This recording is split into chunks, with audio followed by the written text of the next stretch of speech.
Sisa hidup yang ada ini ingin kami berikan, terutama saya sebagai pimpinan ini, berikan ya Allah. Sebelum mencabut nyawaku, aku ingin lihat Indonesia yang lebih baik daripada hari ini. Aku ingin lihat Indonesia yang lebih baik, Indonesia yang tidak menyanyiakan rakyatnya, yang lebih tertindas dan tereksploitasi. Si kaya menekan si miskin, si pintar membodohin si bodoh, saudaraku. Dan kutuklah kami termasuk diriku ini kalau kami mengkhianati komitmen ini. Kami ingin perbaiki bangsa ini, saudaraku semuanya. Partai Nasdem lahir dari sebuah cita-cita besar, dari kecintaan terhadap bangsa dan negara Indonesia. Secara totalitas, Nasdem didedikasikan untuk kepentingan bangsa, untuk menjadikan bangsa sejahtera, cerdas, dan adil seperti keinginan para pendiri bangsa. Apakah masih ada cita-cita yang belum tercapai, Mas? Pasti ada. Saya mau lihat Indonesia yang seutuhnya. Saya mau lihat seiring dengan matahari yang terbit di ufuk timur, satu ketika dalam waktu yang tidak terlalu lama, ada anak-anak Indonesia yang kulitnya hitam, rambutnya keriting jadi presiden di Republik ini. Oruntu dari Sulawesi Utara sana, si Agam dari Aceh sana, si Manurung atau si Agian misalnya dari Sumatera sana. Dia bisa jadi pemimpin di negeri ini, jadi presiden di negeri ini. Nasdem ingin melihat setiap anak negerinya setara dengan anak bangsa dunia, duduk sama rendah, berdiri sama tinggi. Mengusung gerakan perubahan restorasi Indonesia, Nasdem ingin mengembalikan kepercayaan publik kepada partai politik. Sebab kedaulatan ada di tangan rakyat. Kedaulatan tidak boleh diperjualbelikan. Kedaulatan harus merupakan amanah. Kita ingin mengembalikan sistem penghargaan bangsa ini kepada sistem nilai penghargaan. Kebenaran adalah kebenaran, di mana kebenaran itu tidak pernah bisa diperjualbelikan dengan pragmatisme dan transaksional itu. Berjalan di rel ideologi memang bukan perkara mudah. Memperkenalkan cara baru berpartai tidak semudah membalik tangan. Namun Nasdem telah mampu menjalankan politik tanpa mahar dalam 4 pilkada yang diikuti. Dari pileg pertama di tahun 2014, Nasdem telah memberikan garis yang sangat tegas bagi para calon legislatifnya. Partai politik identik dengan kegiatan-kegiatan pekerjaan-pekerjaan manipulatif, kotor, dan tidak bermoral. Itu yang mau dirubah oleh Partai Nasdem. Karena itu diharamkan oleh partai ini. Sekali lagi saya tegaskan, tidak dibenarkan oleh partai ini. Berjuang untuk kepentingan, mengisi pundi-pundi kantong dan membagi-baginya kepada sesama pengurus partai, apalagi mengeksploitasi anggaran di bidang banggar tadi untuk menambah kekayaan pribadi-pribadi. Kita akan tangkap anggota-anggota Nasdem yang ada di situ. Menjadi anggota Dewan Nasdem sesungguhnya adalah sebuah pengabdian. Segera setelah terpilih anggota Dewan, anggota legislatif Nasdem digembleng untuk meningkatkan kapasitas, profesionalitas, dan moralitas. Surya Paloh, pendiri Partai Nasdem, serius membangun partai yang akan menjadi tiang dan fondasi berbangsa. Nasdem mendirikan Akademi Bela Negara, lembaga pendidikan, tempat menempa anggota dewan dan kader-kader yang akan menjadi garda terdepan mewujudkan restorasi Indonesia.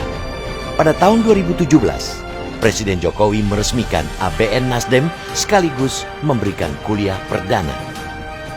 Kita harus berani merubah pola pikir kita, merubah mindset kita. Gerakan perubahan, restorasi Indonesia, itulah yang juga terus saya sampaikan dan ingin saya sampaikan di mana-mana. Maju mundurnya negeri sangat ditentukan oleh partai politik. Partai politik membuat undang-undang, mengusung kepala pemerintahan, melakukan uji kelayakan terhadap Panglima TNI, Kapolri, BPK, dan berbagai jabatan puncak lembaga tinggi negara. Partai Nasdem menjalankan kewenangan tersebut dengan tetap mengedepankan azas kepentingan bangsa. Melalui partai politik yang saya dirikan yang namanya Partai Nasdem ini,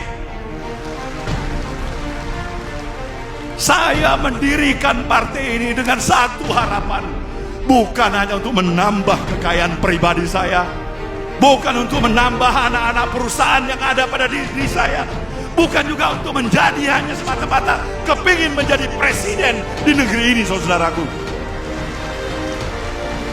Mereka boleh dengan mabok kepayang berpartai untuk kekuasaan semata-mata, tapi izinkan saya menyatakan dengan kejujuran hati saya ingin mendedikasikan sisa hidup saya membangun harkat martabat bangsaku Indonesia ini.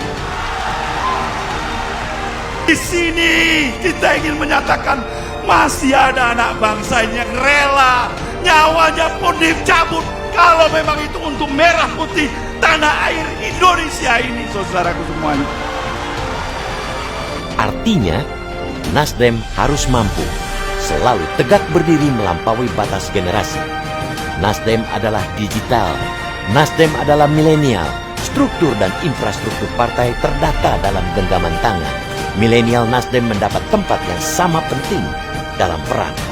Disinilah kami berkumpul, disinilah kami bersatu, disinilah kami berani menyatakan, inilah partai para kesatria, inilah Nasdem.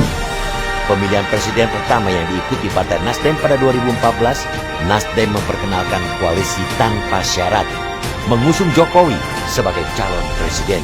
seluruh kemampuan dan kekuatan yang ada, tanpa prasyarat apapun memberikan dukungan kepada Joko Widodo. 2019, Nasdem kembali mengusung Jokowi. Bagi Nasdem, Jokowi adalah sosok yang paling pas memimpin negeri ini. Sosok yang egaliter, namun tegas. Kerja, kerja, kerja. Terjun langsung ke tengah rakyat. Terbukti selama masa pemerintahannya, pembangunan merata dari Sabang hingga Merauke, dari Rote hingga Miangas. Bersama Jokowi, Partai Nasdem hadir, diwakili para kader yang duduk di jajaran kabinet.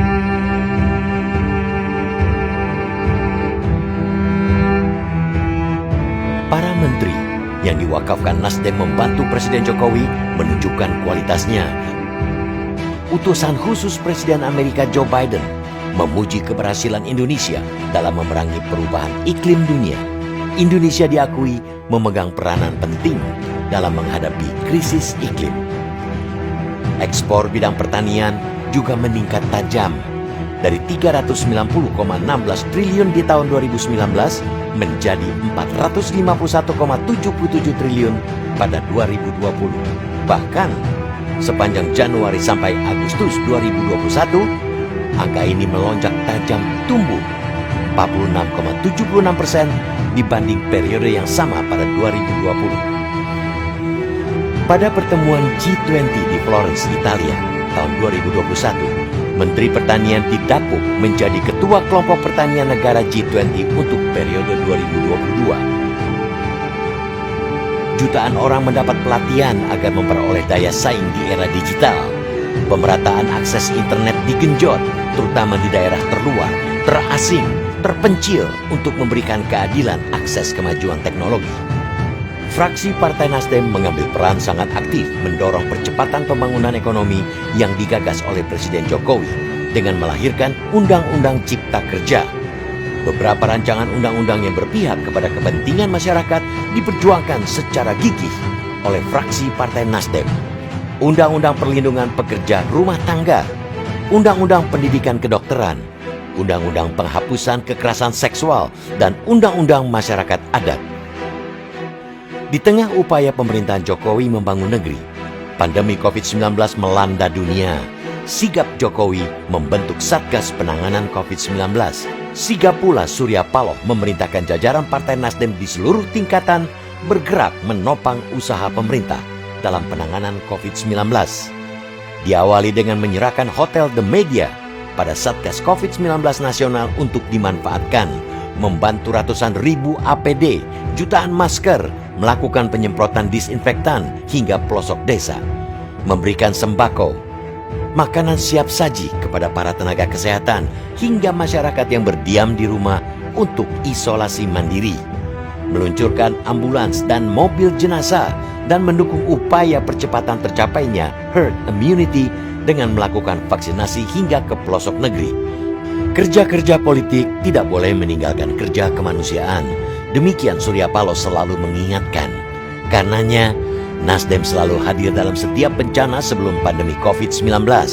Erupsi Gunung Merapi, Kelut, Gunung Agung, gempa Aceh, NTB, Sulawesi Tengah, tsunami Banten, hingga perang melawan asap. Bencana bisa juga datang mengancam keutuhan bangsa. Surya Paloh turun langsung ke jalan, memimpin pawai kebangsaan, mengajak rakyat bersatu menjaga keutuhan negeri. Sesuatu yang tidak boleh sedikit pun kita tinggalkan untuk bisa menjadikan bangsa ini bangsa yang berdaulat sepenuhnya, bangsa yang hebat, bangsa yang kuat, bangsa yang dihargai oleh bangsa-bangsa lain. Persyaratannya adalah kita harus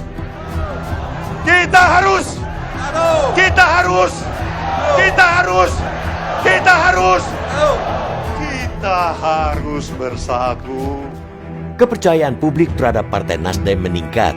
Pemilu 2019, lebih dari 12 juta orang memilih Partai Nasdem.